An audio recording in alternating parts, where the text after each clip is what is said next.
وَأَمَّا الَّذِينَ سُعِدُوا فَفِي الْجَنَّةِ خَالِدِينَ فِيهَا مَا دَامَتِ السَّمَاوَاتُ وَالْأَرْضُ إِلَّا مَا شَاءَ رَبُّكَ عَطَاءً غَيْرَ مَجْذُوذٍ.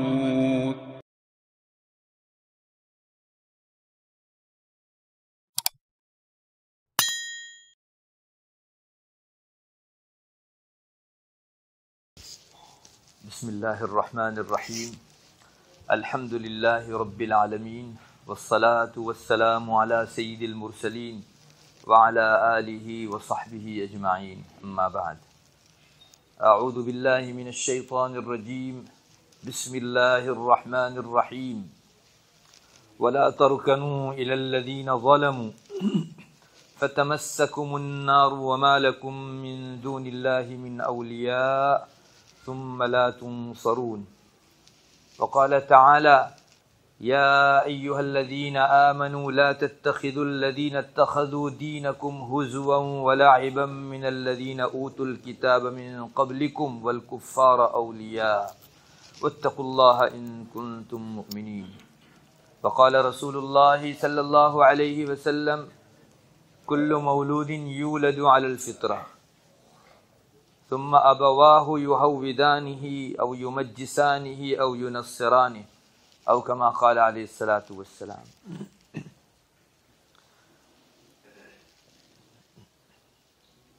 قابل عزت و احترام میرے دینی بھائیوں، دوستوں، بزرگوں،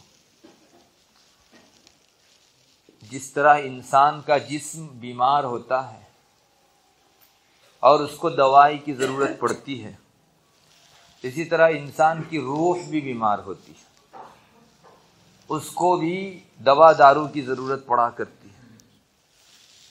جسمانی بیماریوں میں تو ہم لوگ بہت الرٹ ہیں، بہت چوکنے ہیں کہ ابھی اسی کورونا کے زمانے کو دیکھ لو، ابھی دوسرا ویو تیسرا ویو آنے جا رہا ہے، اس سے پہلے تو اتنی پیش تیاریاں کر دی جاتی ہیں کہ نہ پوچھئے بات۔ لیکن روحانی بیماریوں کے سلسلے میں ہم لوگ شاید اس سے آدھے بھی الرٹ نہیں ہیں۔ سچی بات یہ ہے کہ ایک بیماری جسمانی انسان کے یہ ظاہری ڈھانچے کو زیادہ سے زیادہ خراب کر کے رکھ دے گی۔ بہت تو یہ انسان دنیا سے دوسرے عالم کی طرف سدھار جائے گا، مگر روح کو اگر کوئی بیماری لگی، اس کو کوئی زخم لگا، تو دنیا کی زندگی میں تو صحیح، آخرت کی ایک بہت ہمیشہ رہنے والی زندگی میں بھی یہ آدمی اس سے نقصان اٹھاوے گا۔ ضرورت اس کی ہے کہ ہم لوگ جیسے جسمانی بیماریوں کو بھانپتے ہیں، محسوس کرتے ہیں، اس سے بچنے کے انتظامات کرتے ہیں، اسی طرح ہمارے روح کی بیماریوں اور فتنوں سے بھی بچاؤ کا سامان ہم کو پہلے سے کرنا چاہیے۔ الحمدللہ رسول اکرم صلی اللہ علیہ وسلم نے اپنی مبارک حدیثوں میں امت کو ایسے فتنوں سے ڈرایا بھی ہے، اور کہاں سے ایسے فتنے پنپتے ہیں، لوگوں کے درمیان میں چلتے ہیں، انگلی رکھ کر ان کی نشاندہی بھی فرمائی ہے۔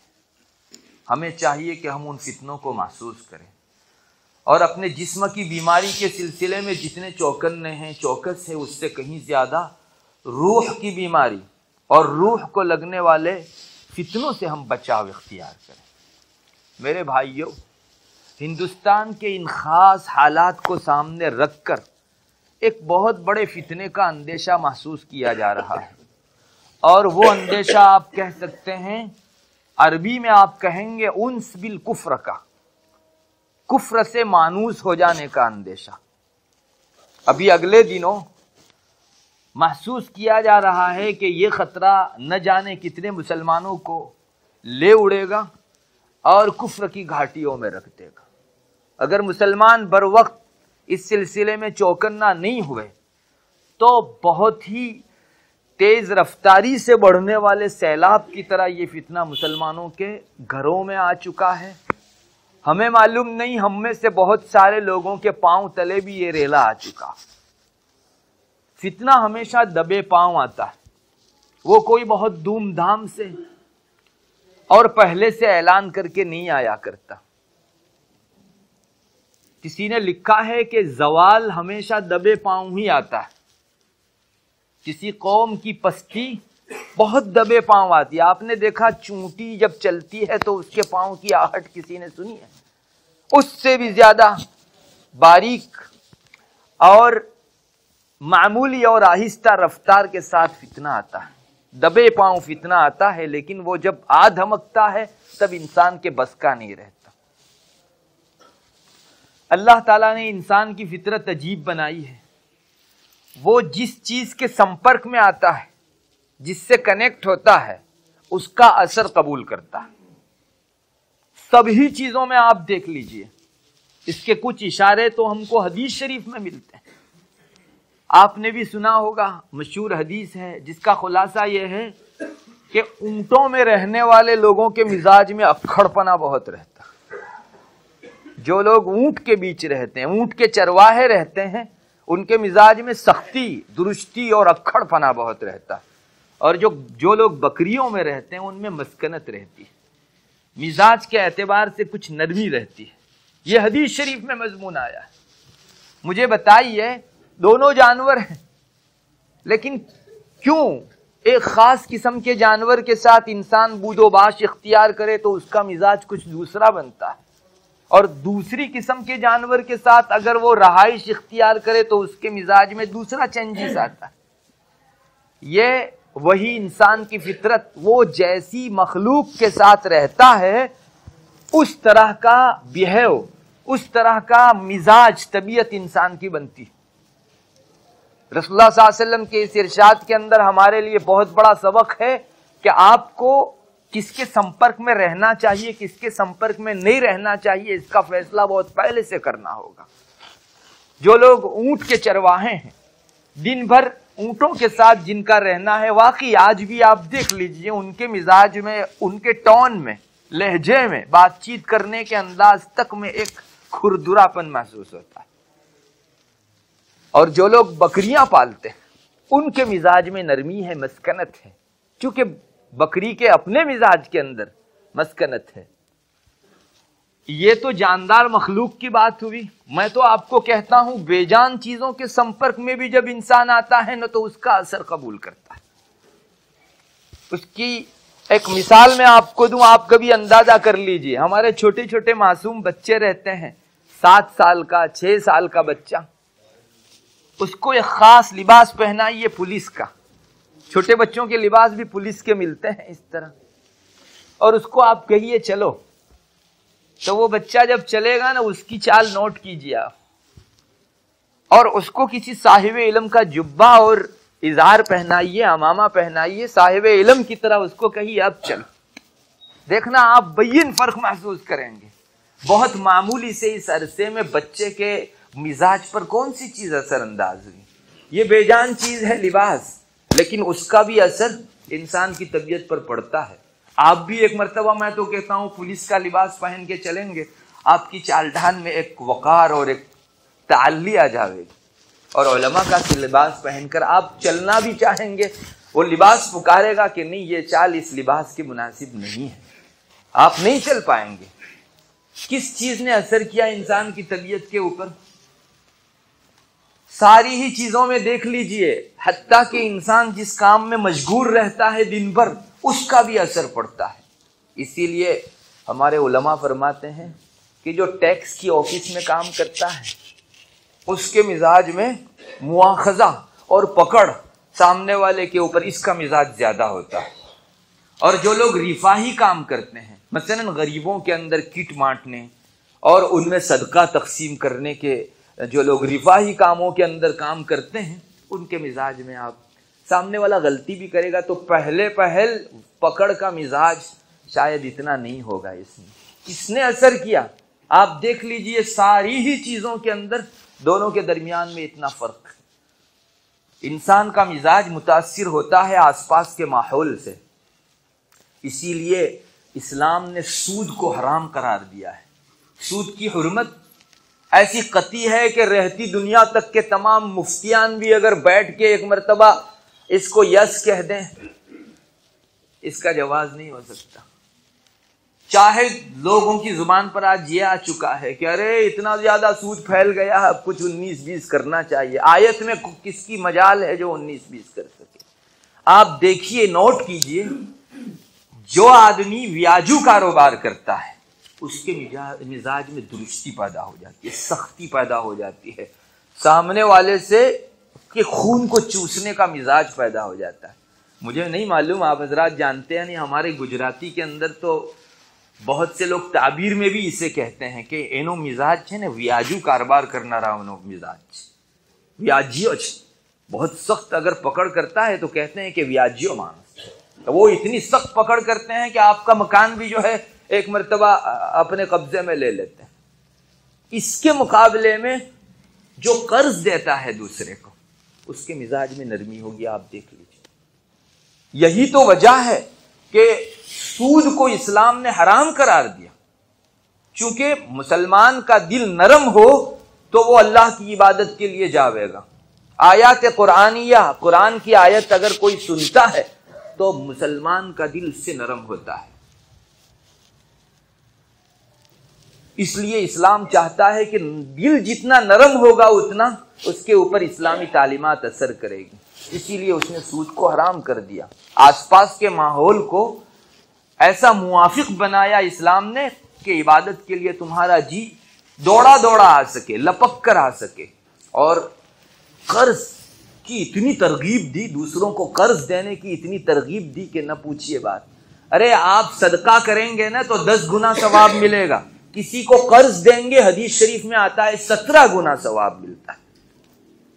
اسلام چاہتا ہے کہ تمہارے دل کے اندر سامنے والے کی مجبوری کا احساس ہو، ایک ہمدردی کا احساس ہو. میرے بھائی کو ضرورت ہے، آج میں اس کو قرض دوں گا، مجھ کو واپس رقم مل جاوے گی. اللہ معاف فرمائے مسلمانوں کو. ہمارے درمیان میں قرض کا مزاج بہت تقریباً ختم ہو گیا ہے. آدمی سوچتا ہے کہ میں اس کو اگر 5 لاکھ روپیہ قرض دوں گا 2 سال کے بعد مجھے 5 لاکھ ہی ملیں گے. اس کے بجائے اگر کسی جگہ انویسٹ کروں گا تو شاید ڈبل ٹریپل ہو جائے. لیکن آپ کو کیا پتا آپ کے اس ڈبل ٹریپل کے مقابلے میں اس آدمی کی حاجت روائی کرنا اللہ تعالیٰ کے یہاں آپ کو وہ دلائے گا جس کا آپ کے ذہن میں ابھی تصور بھی نہیں آ سکتا. خلاصہ اتنا ہے کہ مسلمان کام کاج سے بھی متاثر ہوتا ہے، اس کا لباس بھی اس پر ایفیکٹ کرتا ہے. وہ جس مخلوق کے ساتھ رہتا ہے اس کے مزاج کا بھی بڑا اثر انسان کے دل پر پڑتا ہے. تو ایک مسلمان اگر ایمانی ماحول میں رہتا ہے تو کیوں اس کا بدن، اس کا جسم، اس کی روح، اس کا ظاہر، اس کا باطن متاثر نہیں ہوگا؟ اور تھوڑا آگے بڑھ کے میں آپ کو کہوں گا کفر کے ماحول میں اگر وہ رہتا ہے، کفار کے بیچ اٹھتا بیٹھتا ہے، مشرکوں کے بیچ اس کا اپنا کام کاج ہے دن بھر کا، کیا متاثر نہیں ہوگا؟ ایک اونٹ سے جو انسان متاثر ہو سکتا ہے وہ کفر جیسی بہت اثر کرنے والی چیز سے کیوں متاثر نہیں ہوگا؟ میرے بھائیوں، یہ ایک ایسا موڑ ہے تاریخ میں جب بھی مسلمانوں کے درمیان میں ارتداد پھیلا ہے. ارتداد تو آپ جانتے ہیں ایمان سے پھر کر کفر کی گھاٹیوں میں چلا جانا. تو اس سے پہلے کے حالات ایسے ہی رہے ہیں. جن کے دلوں میں ایمان نہیں ہے کفار کے ساتھ بہت زیادہ میل جول. اور نیٹ اس کی بہت خرابیاں ہیں، فائدے بھی ہیں، میں منع نہیں کرتا، لیکن اس کی بڑی بڑی خرابیوں میں سے ایک خرابی یہ بھی ہے کہ نیٹ نے دوسری قوموں کے ساتھ ہمارے میل جول کو بہت کر دیا، جس کو خلط کہو. کل تک ایک مسلمان اپنے گھر میں بیٹھ کے بھجن یا کتھا سنے اس کا تصور بھی نہیں تھا. کہاں مسلمان سننے جاتا؟ اور مجال ہی نہیں تھی، کسی کی ہمت نہیں تھی کہ وہ اپنے گھر میں کتھا سنے یا بھجن سنے. مجھے بتائیے آج کیا مشکل، کتنے ہی لوگ مسلمان ہیں، مسلمان گھرانہ ہے جہاں کی دیواروں نے 50 سال تک کبھی ایک بھجن نہیں سنا ہے، لیکن آپ کی لنک کے اوپر کبھی آ گیا صرف دیکھ تو لوں کیا ہے، تو یہ دیواروں کے کان جو ہے آشنا ہو گئے بھجن سے. ارے مسجدوں کا یہ حال ہو گیا، اللہ معاف فرمائے. کبھی کبھی مسجدوں میں بھی ایسے، کبھی سنا تھا آپ نے کہ میوزک مسجدوں میں چلے گا؟ پہلے ایسی مثال دینی ہو کہ مسجد میں میوزک، تو شاید آپ کو سوچنا پڑے کہ کیا مثال دوں۔ مجھے یاد ہے ہمارے ایک استاد تھے، ٹیچر تھے، انہوں نے، میں جب 7ویں پڑھتا تھا تب کہا تھا کہ ایک مولانا نے ایک قسم کھا لی ایک مرتبہ کہ میں مسجد میں ڈھول بجاؤں گا۔ اب یہ تو پاسبل ہی نہیں تھا، تو مولانا نے ایک مرتبہ بہت سوچا کہ اپنی قسم میں حانث نہ ہوں، کیسے بری ہو جاؤں۔ تو انہوں نے ایک بات سوچی، وہ ڈھول لے کر آئے، انہوں نے کہا کہ اسلام میں ڈھول بجانا حرام ہے، ایسے بھی حرام ہے اور ایسے بجانا بھی حرام ہے۔ یعنی ایسی کچھ مثال تلاش کرنی پڑتی تھی۔ مجھے بتائیے آج مسجد میں میوزک کے لیے کوئی دور جانے کی ضرورت ہے؟ ہمارے رنگ ٹون ایسے بنے ہوئے ہیں کہ اچھا خاصا میوزک اس میں چلتا۔ میرے بھائیوں، دنیا کے اندر نیٹ نے مسلمانوں میں ایک خرابی پیدا کی ہے، کفر کی تہذیب سے، کفر کی سنسکرتی سے بہت قریب کر دیا ہے۔ بہت ساری تصویروں نے بھی، بہت سارے آوازوں نے بھی، اور یہ چیز ایسی ہے کہ اسی سے انسان کا ایمان بھی بنتا ہے، اسی سے انسان کا کفر بھی بنتا ہے۔ چنانچہ میں نے شروع میں آپ کے سامنے وہ حدیث پڑھی، آپ حضرات نے اس سے پہلے بھی بارہا سنی ہوگی۔ نبی کریم صلی اللہ علیہ وسلم کا ارشاد ہے، ہر بچہ اسلامی فطرت پر پیدا ہوتا ہے، مگر بعد میں اس کے ماں باپ اس کو یا یہودی بنا دیتے ہیں، یا مجوسی یعنی فارسی بنا دیتے ہیں، یا نصرانی اور عیسائی بنا دیتے ہیں۔ یہ نبی کریم صلی اللہ علیہ وسلم کی حدیث ہے۔ کیا پارسی بنانے اور یہودی بنانے اور نصرانی اور مشرک بنانے کے لیے ماں باپ باقاعدہ چوپڑی لے کر بیٹھتے ہیں؟ جی نہیں۔ اس حدیث شریف میں ماحول کا اثر بتایا گیا ہے کہ آپ اپنے بچے کو جس ماحول میں رکھو گے اس ماحول میں وہ پنپے گا۔ آپ دیکھ لیجئے ہمارے الحمدللہ مسلمان گھرانے کے اندر پیدا ہونے والا بچہ اسلامی تہذیب سے کچھ نہ کچھ آشنا اور واقف ہوگا۔ مسلمان کا ایک بچہ نماز کی حیت جانتا ہے۔ کافر کے یہاں پیدا ہونے والا بچہ 7-8 سال کا، پوچھو نماز سے اس کو اتنی اجنبیت ہے کہ کبھی اس نے دیکھ لیا تو وہ چمبے میں پڑ جائے گا کہ انسان ایسا کرتا ہے، اتنی بڑی عمر کا آدمی۔ ایک دوری ہے، اس کو ماحول نہیں ملا ہے۔ ان دونوں 8-8 سال کے بچوں کی یہ مینٹالٹی الگ ہوئی، کیوں؟ اسی ماحول کی وجہ سے۔ میرے بھائیوں، بچے کے کافر ہونے، بچے کے مشرک ہونے، بچے کے یہودی ہونے اور مومن ہونے میں ماں باپ کا بڑا دخل ہے۔ وہ جیسا ماحول بنائیں گے اس طرح سے بچے کے اوپر اثر پڑے گا۔ یہ میں نہیں کہتا، 1400 سال پہلے نبی اکرم صلی اللہ علیہ وسلم کی سچی زبان ارشاد فرما چکی ہے کہ ماں باپ اسے یہودی بناتے ہیں، ماں باپ اسے نصرانی بناتے ہیں، ماں باپ اس کو مجوسی بناتے ہیں۔ باپ کی ذمہ داری ہے کہ وہ جیسے اپنے گھر میں آئس کریم لاتا ہے تو آئس کریم کو آپ جو ہے اوون میں نہیں رکھیں گے، مائکرو ویو میں نہیں رکھیں گے، اس کے لیے آپ فریز، اور فریز میں بھی وہ سب سے ٹھنڈا علاقہ وہ تلاش کریں گے۔ تو کیوں ہمارے بچوں کے ایمان کی سلامتی کے لیے ہم وہ علاقہ اور وہ ماحول تلاش نہیں کرتے جس میں اس کا ایمان محفوظ رہتا ہے؟ ایک آئس کریم جتنی جلدی پگھلتی ہے گرمی کے ماحول میں، اس سے زیادہ گھناؤنے کفر کے سنگین ماحول میں انسان کا ایمان پگھلتا ہے۔ اللہ تعالی ہمیں سمجھ عطا فرماوے۔ ایک آئس کریم کے سلسلے میں تو ہم اتنے زیادہ چوکنے ہیں، لیکن بچے کا ایمان، ایسی ہزاروں آئس کریم قربان، اگر پوری دنیا آئس کریم سے بھر جائے ایمان کے ایک ذرے کا تقابل نہیں ہو سکتا۔ اس سلسلے میں ہم لوگ جو ہے 100ویں درجے کے بھی چوکنا نہیں۔ میرے بھائیوں، ہم اپنے بچوں کو اگر مسجد کا ماحول دیں گے، نماز کا ماحول دیں گے، اس کی اسکول کی تعلیم کے اندر ہم لوگ جو ہے چوکنا رہیں گے۔ میرا بچہ کسی ایسے شخص سے تو کہیں تعلیم حاصل نہیں کر رہا ہے جس کے دل کے اندر کفر کی موجیں اٹھتی ہیں، شرک کی موجیں اٹھتی ہے، جس کا درون ہی یہ کہتا ہے کہ مجھے اس بچے کو شکار کرنا چاہیے۔ میں سچ کہتا ہوں، ہمارے بچوں کی جو اہمیت ہماری نگاہوں میں ہے اس سے 100 گنا زیادہ آپ کے بچے پر دشمنان اسلام کی نگاہ۔ ایک بچہ اگر اپنا مذہب کھو کر ادھر چلا جاتا ہے تو ان کے یہاں جشن منایا جاتا ہے، خوشیوں کا پار نہیں رہتا۔ اور اس کے لیے دلیل میں ایک ہی چیز پیش کروں گا، آپ نے بھی دیکھا ہوگا اخبار میں جب کہیں کسی مسلمان نے بت کے لیے کچھ بنایا ہو، گھنٹا بنایا ہو، تو فوٹو آتا ہے مسلمان، یہ مسلمان جو جھونپڑ پٹی میں رہنے والا، بھلا اس کا فوٹو کون دینے والا تھا؟ آپ میں سے جو حضرات اخبار میں ایڈ دیتے ہیں ان کو پتا چلتا ہوگا کہ پہلے صفحے پر اتنی ایڈ دو 12,000 15,000 20,000 روپیہ ہوتا ہے. تو اتنی بڑی جگہ ایک مسلمان کے لیے کیوں فراہم کی جاتی ہے؟ ابھی ہمارے یہاں واپی کے اندر 1-2 سال پہلے بقرعید کے موقع سے ایک مسلمان خاندان نے یہ کہا کہ بھائی ہم لوگ جو ہے جانور ذبح نہیں کریں گے، کسی جانور کو مارنے سے کیا فائدہ، ہم تو کیک کاٹیں گے. کیک کاٹتے ہوئے ان کا فوٹو لیا گیا اور شائع کیا گیا کہ دیکھو یہ ہے ایکتا، یہ ہے ایکتا. میرے بھائیوں، عنوان بہت چکنا چپڑا ہے. خاک ایکتا ہے، ہمارے رب کو ناراض کر کے کون ایکتا کر سکتا ہے؟ اللہ سمجھ دے ہم کو.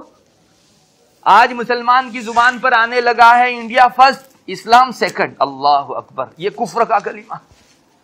یعنی جہاں اسلام اور قانون ٹکراوے گا تو میں جو ہے اپنی نماز چھوڑنے تیار ہوں. اس کے لیے مسلمان کی زبان بول سکتی ہے اس چیز کو. میں آپ کو جس رخ کی طرف لے جانا چاہتا ہوں وہ یہی کہ ایک سیلاب امنڈتا آ رہا ہے ہمارے اور آپ کی طرف کفر کا. مسلمانوں کے دل سچ مچ کفر سے مانوس ہو گئے ہیں، مانوس ہو گئے ہیں مسلمانوں کے دل. اللہ نہ کرے کبھی کفر کی آندھی آئی تو جو درخت کے اوپر تھوڑی بہت کمزور لگی ہوئی ٹہنی ہوتی ہے بہت جلدی اڑ کے جو ہے درخت سے جدا ہو جاتی، پتہ نہیں چلتا. اگر آپ دیکھیں گے تو محسوس ہوگا کہ یہ تو اس درخت کا حصہ ہے، مگر اس کا تعلق درخت سے اتنا کمزور ہو چکا ہوتا ہے کہ تیز آندھی کے مقابلے میں وہ اپنا وجود قائم نہیں رکھ سکتی. ہمارے بڑے فرماتے ہیں کہ الحمدللہ بہار ہندوستان میں اسلام کی آنی ہے انشاءاللہ، لیکن بہار اسی ٹہنی پر آتی ہے جو درخت سے لگی رہتی ہے. جو گر گئی اس پر کبھی بہار نہیں آتی. پیوستہ رہ شجر سے امید بہار رکھ، درخت سے پیوستہ رہو، لگے رہو اور بہار کی امید رکھو. وہ ٹہنی جو نیچے گر گئی ہو وہ اگر اپنے اوپر بہار کی امید رکھے تو بیجا امید ہے، بیکار امید ہے، اس پر کبھی بہار آئی. میرے بھائیوں، بہت چوکنا ہونے کی ضرورت ہے. یہ ایک ایسا فتنہ ہے، اللہ ہماری حفاظت فرماوے. آج جو مسلمانوں میں ارتداد کی فضا عام ہو رہی ہے، مجھے معلوم نہیں آپ کو اندازہ ہے یا نہیں اس چیز کا. مسلمان خواتین بے تحاشا جو ہے کافر ہو رہی ہے، اور ایک معمولی سے پیسوں کی بنیاد پر، معمولی سی محبت اور دل کی خواہش رانی کی بنیاد پر، نکاح کے بیس پر جو ہے وہ ایک اپنا مذہب کھو رہی ہے. جس بچی کو بڑے پیار سے باپ نے پالا تھا اور اسی بچی پر امید تھی کہ انشاءاللہ اس سے پیدا ہونے والے بچے اسلام کو زندہ رکھیں گے، لیکن یہی بچی ایک دن صبح اٹھ کے اپنے باپ کو کہتی ہے، جب باپ اٹھانے کے لیے گیا فجر کے لیے تو کہتی ہے کہ ابا میرے سامنے آج کے بعد جو ہے، اب تک تو میں صبر کرتی رہی، آج کے بعد میرے سامنے آپ نماز کی بات مت کیجئے، میں تو اپنا دل فلاں دیوی کو دے چکی. ماں وہ بیٹی اپنے باپ کو صبح صبح کہتی ہے. اور معاف کیجئے، جہاں اس بیٹی کا اپنا دخل ہے، اس کی نادانی اور کمزوری ہے، وہاں اس کے ماں باپ کی بھی بڑی کوتاہی ہے. کیوں ہم نے اپنی ان اولاد کو ایسی اسکولوں میں جھونکا جن جگہوں کے اوپر کفریات کی تعلیم دی جاتی؟ آپ نے شاید سکھ کی امید کے اوپر دنیا شاید بنا لی، لیکن اپنی آخرت کو ڈبو دی. اپنے معصوم بچوں کو ایسے لوگوں کے حوالے کرنا جن لوگوں کا مشن ہی کفر ہے. یہ مسلمان ماں باپ اپنی اولاد کو نصرانی بنا رہے ہیں، یہودی بنا رہے ہیں اور مجوسی بنا رہے ہیں. میرے بھائیوں، اگر مجھ کو کسی نے ایک امانت دی ہو رقم کی شکل میں، 2 سال 4 سال کے بعد وہ مجھ سے پوچھے گا کہ میری رقم کیا ہوئی، میری امانت کیا ہوئی، پوچھ سکتا ہے اور پوچھتا ہے. یہ اولاد ہمارے ہاتھ میں امانت ہے. ہمارے رب نے صاف شفاف بے گناہ معصوم ہم کو دی تھی. ہمارا ذمہ ہے کہ ہم جب حوالہ کریں تو ایسی ہی معصوم حوالہ کریں. یہ فرض ہے ہمارا. اگر ہم داغدار بنا کر دیں گے سوال کا جواب ہم کو دینا پڑے. علماء نے لکھا ہے کہ آپ کے پاس کسی انسان نے اگر رقم نوٹیں امانت کے طور پر رکھی ہو تو آپ چینج بھی نہیں کر سکتے اس کو. آپ کو چھٹے چاہیے ہیں، امانت کی رقم میں آپ کو اجازت نہیں ہے کہ آپ چینج کر کے آپ 500 ہی رکھیں گے، لیکن وہاں سے 100 کی نوٹ آپ نہیں لے سکتے. جو نوٹیں دی تھی وہی نوٹ سپرد کرنا ضروری ہے آپ کو. تو یہ بچے ہمارے پاس اللہ تعالیٰ کی امانت ہیں. میرے بھائیوں، بہت الرٹ ہونے کی ضرورت ہے. ہمارے ان بچوں پر رحم کرو، نہ جھونکو ان کو ان لوگوں کے حوالے کہ جن لوگوں کا مشن ہی کفر کو پھیلانا ہے. اور ہم مسلمانوں کے درمیان میں بڑوں کے بیچ بھی کہاں کفر کے یہ اثرات کم جاری ہو گئے ہیں. آنکھ کے واسطے سے کفر دل میں بھرا جا رہا ہے، کان کے واسطے سے بھرا جا رہا ہے، اور ہماری حرکت و اعمال کے واسطے سے بھرا جا رہا ہے. ایک بات یاد رکھیے، انسان کا دل تو چھپا ہوا ہے. اس تک پہنچنے کے لیے سب سے شارٹ کٹ 2 راستے ہیں. انسان کے دل پر پہنچنا ہو تو سب سے زیادہ شارٹ کٹ 2 راستے ہیں. ایک راستہ تو ہے آنکھ کا اور ایک راستہ ہے کان کا. آپ آنکھ میں بات ڈالو، کسی کو کوئی تصویر کوئی چیز ڈال دو تو فوراً اس کا آنکھ جو ہے دل پر پڑ جائے. کان میں کوئی چیز ڈالو، دل محفوظ کر لے گا اس کو فوراً. سب سے زیادہ شارٹ کٹ راستے یہ 2 ہیں. اور انہی 2 راستوں سے کفر دھسمستا، جس کو ہم گجراتی میں کہتے ہیں دھسمستا پرواہ بھی رہی ہو چھے، وہی بہت امڑتا سیلاب جا رہا ہے کفر کا، اور آنکھ کے واسطے سے کان کے واسطے سے دلوں کے اندر جا رہا ہے اور محسوس بھی نہیں ہو رہا. میرے بھائیوں، ہماری آنکھیں آج کفر کی تصویروں سے بہت آشنا ہو گئی. مجھے معاف فرمائے، مسلمانوں کا ایک طبقہ وہ ہے جب پکنک پر جاتا ہے تو دوسری چیزیں دیکھنے کے لیے جاتے ہیں، پارک میں جاتے ہیں، ادھر جاتے ہیں ادھر جاتے ہیں. ویسے مندروں میں بھی جو ہے دیکھنے کے لیے جاتے ہیں کہ ہم تھوڑا سا یہاں کا نظام دیکھیں. یہ شیطان کا ایک چکنا چپڑا عنوان ہے. آپ بھلا کب مندر میں جانے والے تھے، لیکن اس عنوان سے وہ آپ کو لے جا رہا ہے تاکہ دیکھیں. یاد رکھو، بت کی تصویر آنکھ کے واسطے سے اگر دل میں جم گئی، اللہ کی پناہ، اللہ کی پناہ، آپ نے اس سے بڑا نقصان اپنی زندگی میں کبھی نہیں کیا. اور کوئی وجہ نہیں کہ آنکھ میں پڑے اور دل میں نہ پہنچے، اور دل میں پہنچ کر نکل گئی تو شکر مانو، نہیں نکلی تو پھر اس دل کو لے کر جاوے گی. ہم بہت لائٹلی لیتے ہیں اس کو.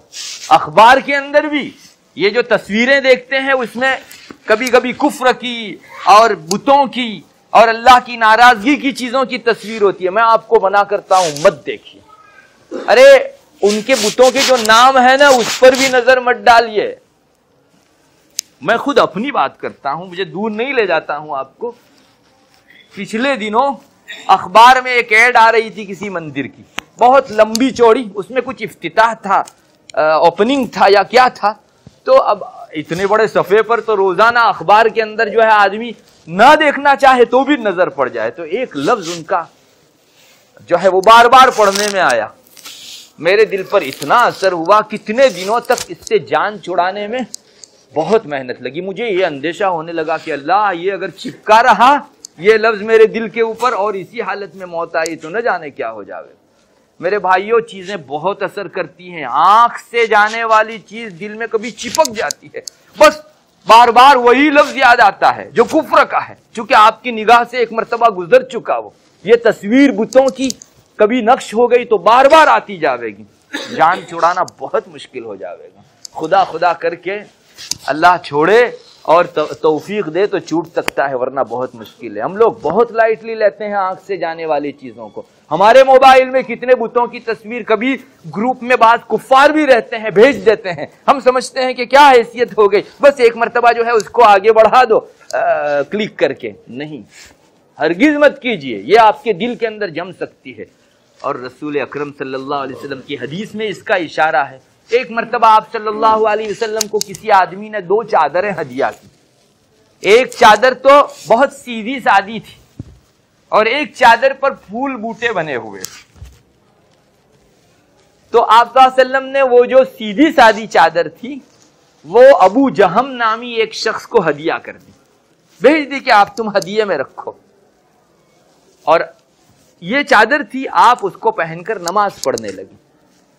نماز کیا شروع کی، مشکات شریف میں روایت موجود ہے، آپ نے نماز شروع کی، جلدی جلدی نماز پوری کی اور اپنی چادر اتار دی اور فرمایا حضرت عائشہ رضی اللہ تعالیٰ عنہ کو غالباً کہ یہ چادر ابو جہم کو بھیج دو اور اس کے پاس جو سیدھی سادی چادر ہے نا وہ مجھے منگوا دو، اس لیے کہ مجھے ڈر تھا کہ یہ چادر کہیں میرے دل کو فتنے میں نہ ڈال۔ حالانکہ چادر پر کوئی بت کی تصویر یا جاندار کی تصویر بنی ہوئی نہیں تھی، پھول بوٹے تھے، لیکن نماز میں ایک رسول کا بلکہ سید الرسول کا جو ہے دل کھینچ رہا ہے اس کی طرف۔ علماء نے اس حدیث شریف کے ذیل میں لکھا ہے کہ اس حدیث شریف میں اس بات کا اشارہ ہے کہ آنکھ سے جانے والی چیز دل کو فتنے میں ڈال سکتی ہے۔ ایک رسول کو ڈر ہے، ہمارا تمہارا کیا شمار ہے؟ ہم کس مرض کی دوا ہیں؟ میرے بھائیوں، کیا رسول اکرم صلی اللہ علیہ وسلم نے اس چیز کو جس فتنے کی نگاہ سے دیکھا؟ ہم لوگ بتوں کی تصویروں پر بار بار نظر ڈالتے ہیں، ان کے کفریہ کلمات کو بار بار اپنی آنکھوں سے اپنے دل میں ڈالتے ہیں، ہم اس قدر جو ہے چوکنا ہے اس بارے۔ اللہ کی پناہ، بہت ڈرنے کی ضرورت ہے۔ کفر ایسے ہی آتا ہے، مت دیکھیے، نہ بھجن سنیے، نہ گانا دیکھیے، کچھ بھی نہیں ان کا، ورنہ مجھے معلوم نہیں کہ انسان کا دل بہت کمزور ہے بھائی، سب سے زیادہ کمزور بدن کے اندر انسان کا دل ہے، اثر پکڑنے کے اندر۔ کبھی اثر پکڑ لے اور آپ 7 دریا بہا دو گے، وہ داغ نہیں دھلے گا، اللہ جب تک نہیں چاہے۔ ایک آنکھ کی خوب حفاظت کیجیے، ہرگز کفر کی چیزوں کو مت دیکھیے۔ کوئی کہے منع کر دیجئے کہ جی میرا رب جس سے ناراض ہوتا ہے اس پر میں نظر نہیں ڈالوں گا، لائٹلی ہرگز مت لیجئے اس کو، یہ کفر کی چیز ہمارے درمیان میں آ رہی ہے۔ دوسرے نمبر پر کان کے واسطے سے بہت جلدی دل کے اندر جو ہے جو بھی اچھی بری جو بھی چیز کان میں پہنچتی ہے سیدھی دل میں اتر گئی۔ کوئی وجہ ہے آخر؟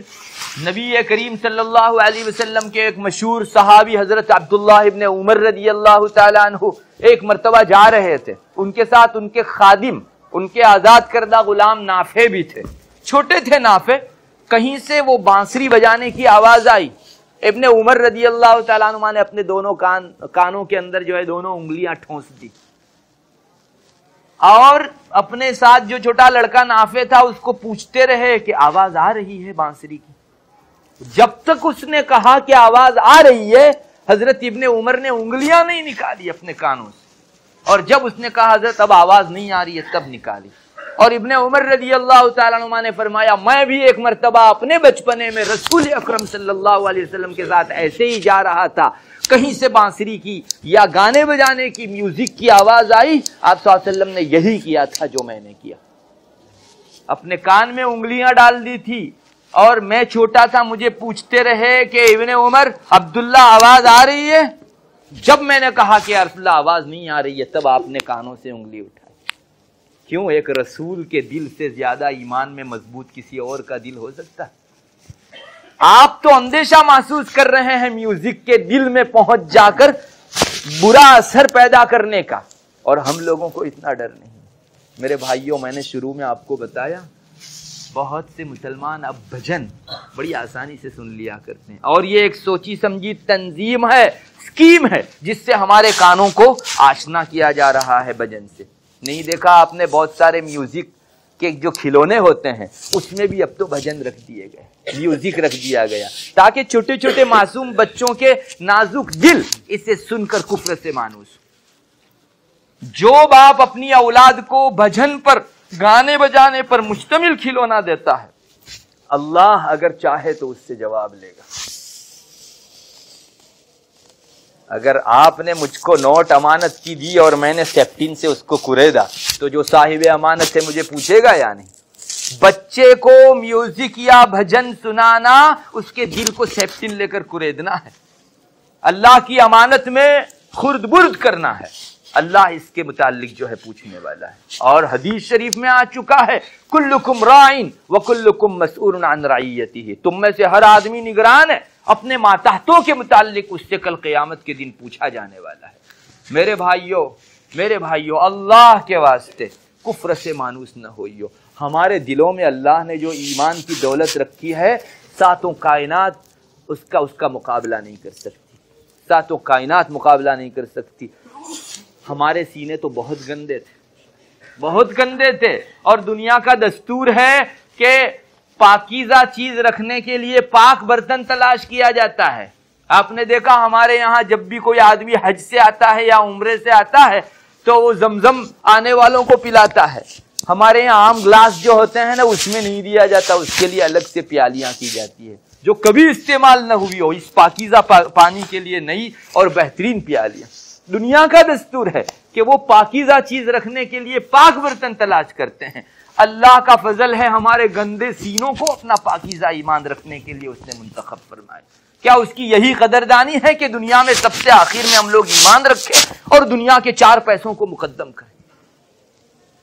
یہی ہو رہا ہے میرے بھائیوں. چند کوڑیوں کے خاطر ایمان بیچنے والوں کی کمی نہیں ہے.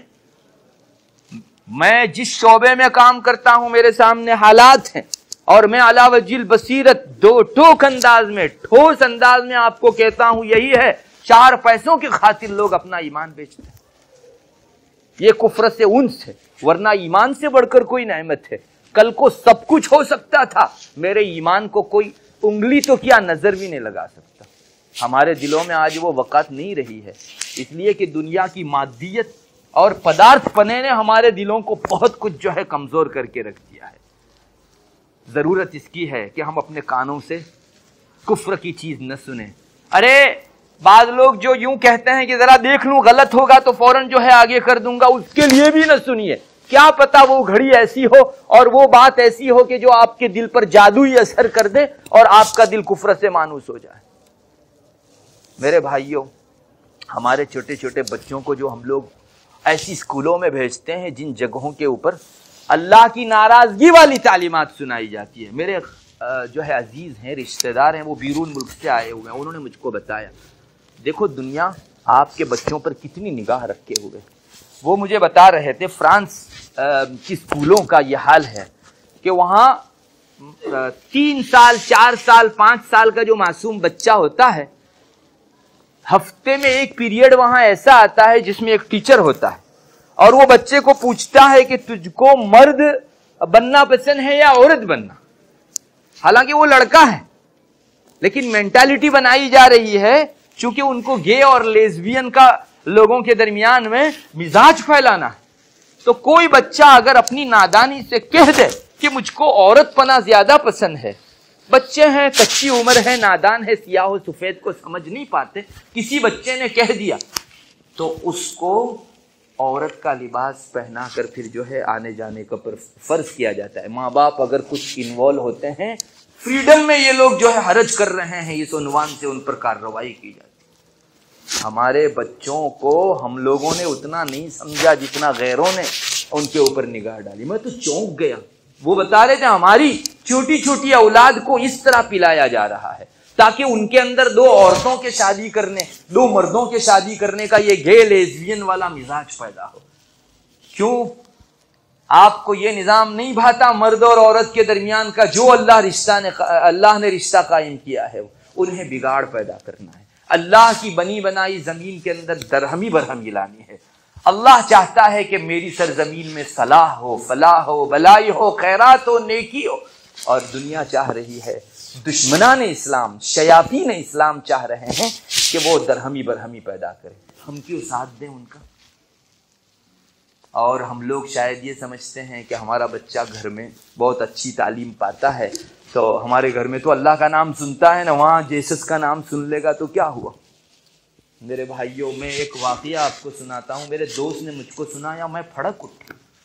وہ کہہ رہے تھے کہ ہمارے گھر میں ایک زیادہ عمر والے شخص تھے, بہت نیک, وہ صاحب علم آدمی ہے جس نے مجھ کو سنایا. ان کے گھر کے ایک شخص کا واقعہ اس نے سنایا کہ میرے گھر کے اندر ایک عمر والے آدمی تھے, ہمارے گھر کے بڑے سمجھے جاتے تھے, بہت نیک, نماز کے پابند اور ساری ہی تسبیحات وظائف سب کے پابند. وہ بیمار ہو گئے, ایک دم آپریشن کی نوبت آئی, سرجری میں ان کو لے جایا گیا. پھر وہاں سے جب واپس لا رہے تھے سرجری سے, آپ کو معلوم ہے جب سرجری سے واپس لاتے ہیں تو نیم غشی کی حالت میں انسان ہوتا ہے, تھوڑا بے ہوش اور تھوڑا, تو ان کی زبان سے ایک ہی جملہ بار بار نکل رہا تھا, او جیسی سیومی, او جیسے سیومی. حضرت عیسیٰ کو وہ پکار کر کہہ رہا ہے کہ عیسیٰ مجھے بچائیے. تو یہ گھر والے بہت پریشان کہ ارے ہمارے گھر کا سب سے زیادہ دیندار آدمی، ان کی زبان سے یہ جملے. وہ بہت بڑے کسی پوسٹ کے اوپر تھے حکومت کے اور ریٹائر کے تھے. تو لوگوں کو بہت تعجب ہوا کہ اگر ہمارے جیسے کسی آدمی کی زبان سے نکلتا تو یہ آدمی صوم و صلات کا پابند، وظائف کا، اوراد کا پابند. وہ جب ہوش میں آئے، تھوڑی سی طبیعت سنبھلی، تو کہتے ہیں کہ ہم نے ان سے پوچھا کہ ایک بات گستاخی کی معافی کے ساتھ آپ سے پوچھیں، آپ جواب دیں گے؟ کہا پوچھو کیا بات ہے. تو کہا کہ آپ جس وقت سرجری سے باہر آ رہے تھے تو آپ کی زبان سے بار بار یہ جملہ نکل رہا تھا، او جیسس، یعنی عیسیٰ علیہ السلام، وہ جیسس عیسیٰ کو کہتے ہیں، تو عیسیٰ مجھے بچا لو. کیا بات ہے؟ راز ہمیں بتائیے. آپ تو اتنی نماز پڑھتے ہیں، اللہ نہ کرے ہم کو تو اندیشہ یہ تھا کہ اگر اس حالت میں آپ کی جان نکل گئی تو آپ اللہ کے علاوہ دوسرے کو پکارتے ہوئے دنیا سے رخصت ہوں گے. تو انہوں نے جو بات بتائی، میرے بھائیوں، اگر اس سے ہماری آنکھ نہیں کھلی تو پھر مجھے نہیں معلوم کہ کون سی چیز ہمارے دلوں کو جھنجھوڑنے والی ہوگی. وہ کہتے ہیں دیکھو آج تک کہتا میری بچپنے کی تعلیم نصرانیوں کی درسگاہوں میں، نصرانیوں کی اسکولوں میں عصری تعلیم میں ہوئی. میں نے اپنے بچپنے میں اپنی ایک ٹیچر نہیں تھی، اس سے بار بار یہ لفظ سنا تھا.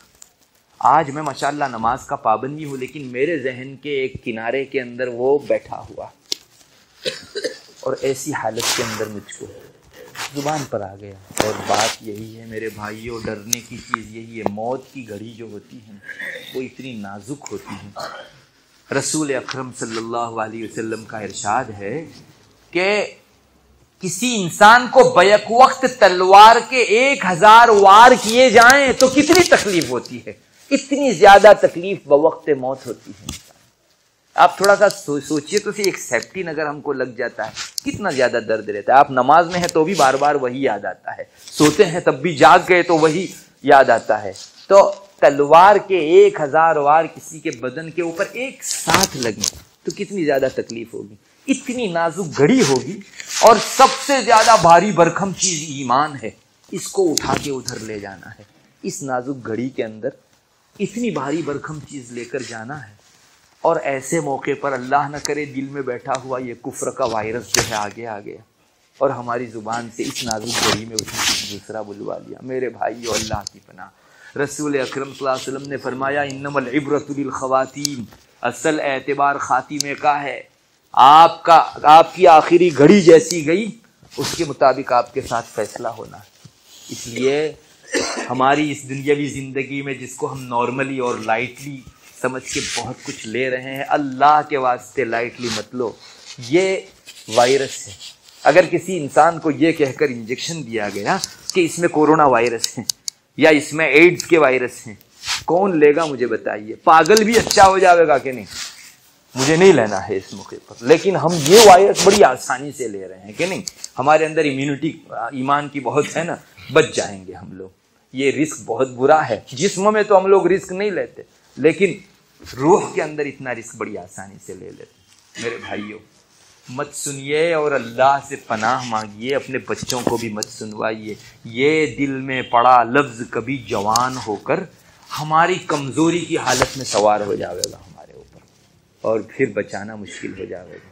اس لیے اس چیز سے پرہیز کیجیے. اور ایک تیسری چیز، ہمارے اعمال کا بھی بڑا اثر پڑتا ہے. بس اس تیسری چیز نے ہندوستان میں مسلمانوں کے ایمان کی بہت خانہ خرابی کی ہے، اور وہ تیسری چیز ہے ان کے تہواروں میں شرکت. میں اندازہ نہیں دلا سکتا آپ کو کہ کتنی بری چیز ہے. میرے بھائیوں، نوبت یہاں تک پہنچ چکی ہے مسلمان نوجوان ان کے گربوں میں شریک ہوتے ہیں، گربوں میں شریک ہوتے ہیں ان کے. یہ صرف ایک ناچ گان نہیں ہے. ایک تو فلموں کا ڈانس ہوتا ہے، برا ہے، وہاں کا ناچ گان برا ہے، حرام ہے. لیکن یہ جو مذہب کے نام پر ہو رہا ہے اس میں ڈبل نقصان ہے. ایک تو ناچ گان کی برائی اور ایک مذہبی تہذیب کے دل میں بس جانے کی برائی. ہم لوگ یہ سمجھتے ہیں کہ ایک گربے کی مجلس میں شریک ہو گئے تو بس ایک ناچ گان کی مجلس توبہ کر لیں گے.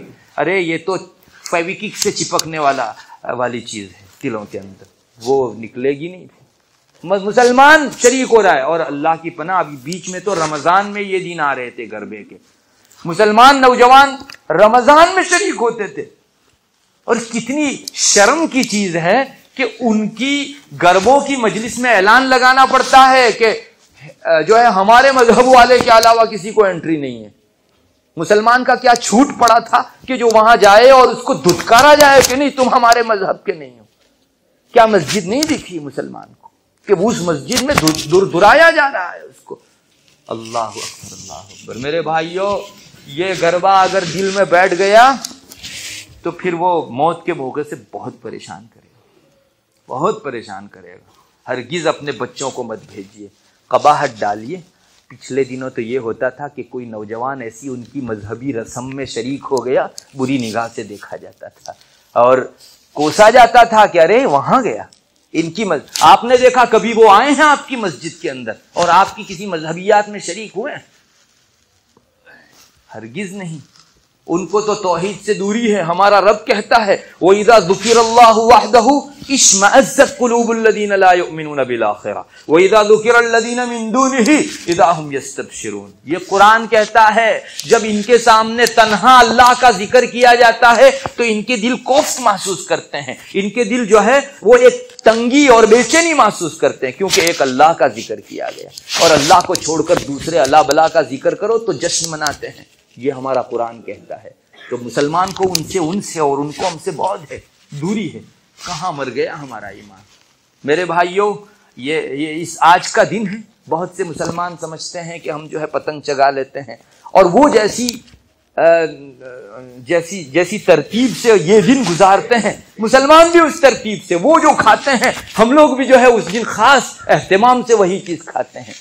یہ نارملی چیز نہیں ہے, یہ مذہبی شرکت ہے. اللہ نہ کرے کہیں آپ کے دل پر اثر ہو گیا اس کا. میرے بھائیوں آج کوئی نہیں دکھا سکتا آپ کو.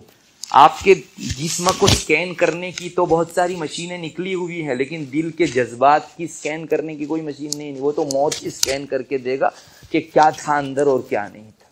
مت بھرو اپنے دل میں, رحم کرو اپنے اوپر. اس نازک گھڑی پر رحم کرو جس میں بڑے بڑے ہٹے کٹے انسانوں کا پتا پانی ہو جاتا. اللہ کے واسطے اپنی موت پر رحم کرو. مت شریک ہونے دو اپنی اولاد کو اور مت شریک ہو خود. پرتیکش بھی مت شریک ہو جا کر اور نیٹ کے واسطے سے آن لائن بھی مت شریک ہو. دیکھو ہی مت. میرا رب جس سے ناراض میں کیوں بھلا اس میں شریک ہوں. کل کو میرے رب نے پوچھ لیا کہ تجھے یہ چیز اچھی لگتی تھی جس پر میرا غضب تھا اور تو کہلانے کو مومن تھا. میرے بھائی درخواست کرتا ہوں میں اپنی اولاد کو خدا را بچائیے ورنہ یہ ایک فتنہ ہے جو اگلے دنوں اتنا جو ہے پرواہ سے اتنا دھسمستا آ رہا ہے کہ آدمی آپ نے نہیں دیکھا جہاں فلڈ آتا ہے تو بڑے بڑے گھر جو ہے پٹھے کی طرح اڑ جاتے ہیں. تو ہم کو کیا اپنے ایمان کے اوپر اتنا کانفیڈنس ہے کہ کفر کی جیسی بھی آندھی آئے گی ہم لوگ بچے رہیں گے؟ بہت مشکل ہے, بہت مشکل ہے. اور اللہ سے یہ بھی مانگیے کہ اللہ ہم کو ایمان کے بعد کفر کی طرف جانے والوں میں سے نہ بنا. علماء نے فرمایا ہے کہ جو آدمی ہر نماز کے بعد یہ دعا پڑھتا رہے گا اور معنی کو بھی سامنے رکھو تو انشاءاللہ وہ آدمی اچھا خاتمہ پائے گا. ربنا لا تزغ قلوبنا بعد اذ ہدیتنا وہب لنا من لدنک رحمہ انک انت الوہاب. اے ہمارے رب ہمارے دل کو ایک مرتبہ تو نے سیدھا رکھا اس کے بعد ٹیڑھا مت فرما. یہ کتنی پیاری دعا ہے قرآن کریم کی. تو نے ہم کو ایمان اور اسلام اور صراط مستقیم کے اوپر سیدھا ہمارے دل کو کر دیا, اس کے بعد ہمارے دلوں کو تو ٹیڑھا نہ فرما اور اپنی طرف سے رحمتوں کی بارش برساتا رہے تاکہ ہم لوگ ایمان پر قائم رکھیں. تو تو بہت زیادہ دینے والا. انک انت الوہاب. ہمیں چاہیے کہ اس چیز کو ہم بار بار پڑھتے رہیں اور پچھلے دنوں جو کچھ اس طرح کی چیزیں ہم سے سرزد ہو گئی ہیں اللہ کے حضور ہم لوگ پناہ مانگے, اپنے گناہوں سے بار بار توبہ کریں اور اپنے حسن خاتمے کے لیے اللہ تعالیٰ سے دعائیں مانگتے رہیں. ضرورت اس کی ہے کہ اپنے ایمان کو ہم لوگ سب سے زیادہ بڑی چیز سمجھیں. میں آپ کو سچ کہتا ہوں آپ کے دل میں ایمان کی اگر قدر آ جائے سب چیزوں سے بچنا بہت آسان ہو جائے, سب چیزوں سے بچنا بہت آسان ہو جائے. لیکن سچی بات یہ ہے کہ ما قدر اللہ حق قدری, اللہ کی جو قدر کرنی چاہیے تھی ہم نے اللہ کی ویسی قدر نہیں کی. وہ ہمارا رب ہے, ہم لوگ بچپنے میں معصوم تھے، جب گنہگار نہیں تھے تب وہ جیسے کھانا دیتا تھا، آج بھی گنہگار ہونے کے باوجود وہ ویسا ہی کھانا دیتا ہے۔ ادھر سے پیار کی بارش اور ہماری طرف سے بغاوت ہے میرے بھائیو اللہ کی۔ اگر وہ کھانا بند کر دے، آکسیجن بند کر دے، پینا بند کر دے تو کہاں سے لاؤ گے؟ کوئی دوسرا معبود ہے جو آپ کو دے سکتا ہے؟ کیوں اپنے رب سے ہم لوگ بغاوت کرتے ہیں؟ رب کے وفادار بنیے، نمازوں کا اہتمام کیجیے۔ میں آپ کو یہ بھی بات کہوں گا، نماز کی تاثیر سے کفر کے جتنے بھی برے اثرات ہیں وہ ختم ہو جاتے ہیں۔ اور ایک دوسری چیز جس کو حدیث شریف میں کہا گیا، قرآن کریم کی تلاوت کرنے کی وجہ سے کفر کے وائرس چل جاتے ہیں۔ انسان کے دل کے اوپر کفر کا وائرس ہو، گناہ کا، ضلالت و گمراہی کا وائرس ہو تو میں آپ 7 سمندر بہا دیجئے اس پر، 7 سمندر سے یہ وائرس نہیں جا سکتا، لیکن ایک چیز سے جاوے گا اور وہ ہے قرآن کریم کی تلاوت۔ ہمارے مسلمانوں میں وہ بھی بہت کم ہو گیا، کفر کی اتنی بارش اور قرآن کریم کی تلاوت سے اتنا زیادہ جو ہے بے اعتنائی۔ حضرت عبداللہ ابن عمر رضی اللہ تعالی عنہما کی حدیث ہے، فرمایا رسول اکرم صلی اللہ علیہ وسلم نے ایک مرتبہ ارشاد فرمایا کہ دلوں کو بھی زنگ لگ جاتا ہے، کاٹ لگ جاتا ہے، جیسے بارش کے دنوں کے اندر لوہے کو کاٹ لگ جاتا ہے، زنگ لگ جاتا ہے۔ تو حضرت ابن عمر فرماتے ہیں کہ صحابہ نے پوچھا ہے رسول اللہ اس کاٹ کو دور کرنے کا طریقہ کیا؟ تو آپ نے فرمایا 2 چیزیں، اپنی موت کو کثرت سے یاد کرو اور کثرت سے قرآن کریم کی تلاوت کرو۔ اللہ اکبر، یہ ایسا علاج جو بازار میں بکتا تو شاید کروڑوں میں بکتا۔ ارے آج ایک دوائی ایسی کہ جو کسی کے پاس نہیں ملتی اور یہاں اتنی پاورفل ہے کہ اس سے جو ہے شفا یابی تقریباً ہو ہی جاتی ہے، تو لوگ نہیں خرچ کرتے اس کے لیے۔ کفر کے وائرس کو دور کرنے کے لیے دنیا کی ساری دوائیاں مل کر اثر نہیں کر سکتی، مگر قرآن کریم کی تلاوت میں اللہ نے تاثیر رکھی ہے، اور اتنی مضبوط تاثیر، اللہ کے رسول نے کہا پتھر کی لکیر، شاید دنیا کی دواؤں سے آپ کا کورونا نہ جائے، لیکن تلاوت قرآن سے انشاءاللہ دل کا یہ کفر کا وائرس ضرور جاوے گا۔ اتنا ہمارے پاس موجود ہے اللہ کا کلام، ہم لوگ ناقدری نہ کریں۔ میرے بھائیوں، محبت سے آدھا پارا کم سے کم قرآن کریم کا پڑھ لیا کرو، اپنی اولاد کو اس کا پابند بناؤ، موبائل کے بجائے وہ قرآن کریم پڑھیں، انشاءاللہ ہمارے گھروں کا یہ ماحول درست ہوگا۔ اور اللہ سے ایک دعا یہ بھی مانگیے کہ اللہ میں خود کو، اپنی اولاد کو اور اپنی نسلوں کو تیرے حوالے کرتا ہوں، تو ہم سب کے ایمان کا محافظ ہے۔ جس نے مانگا اس نے پایا، اللہ سے مانگنے والا مومن کبھی بھی محروم نہیں ہو سکتا۔ ہم نے مانگنا بھی تو چھوڑ دیا میرے بھائیوں، ہماری ساری دعائیں ہیں لیکن ایک دعا یہ نہیں ہے کہ اللہ تو ہمارے ایمان کی حفاظت فرما۔ میں آپ کو یقین دلاتا ہوں ان چیزوں کا اگر اہتمام کریں گے، 3 چیزیں بنیادی ہیں۔ ایک تو یہ ہے کہ کفر کی ساری تقریبات میں اور ان کے رسموں میں جانے سے بچو، نہ تو ڈائریکٹ شریک ہو اور نہ نیٹ کے واسطے سے کب بھی شریک نہ۔ دوسرے نمبر کے اوپر قرآن کریم کی تلاوت سب سے زیادہ کر لیا کرو، ساتھ ہی ساتھ موت کی یاد کر لیا کرو، اور ایک چیز اللہ تعالیٰ سے اپنے اور اپنے نسلوں کے ایمان کی دعا کیا کرو۔ بس اللہ تعالیٰ کی ذات سے امید رکھیے، جس نے فضل فرما کر ایمان دیا ہے وہ فضل فرما کر ایمان کی حفاظت بھی فرماوے گا۔ اللہ ہم مومنوں کے ایمان کی حفاظت فرماوے، اور ہمارے جو نوجوان لڑکے اور لڑکیاں اپنی نادانی کی وجہ سے اتنی قیمتی چیز کھو کر دنیا کی معمولی راکھ کے پیچھے چلے جا چکے ہیں، اللہ ان کے واپس آنے اور باریابی کی شکل پیدا فرماوے۔ وآخر دعوانا الحمدللہ۔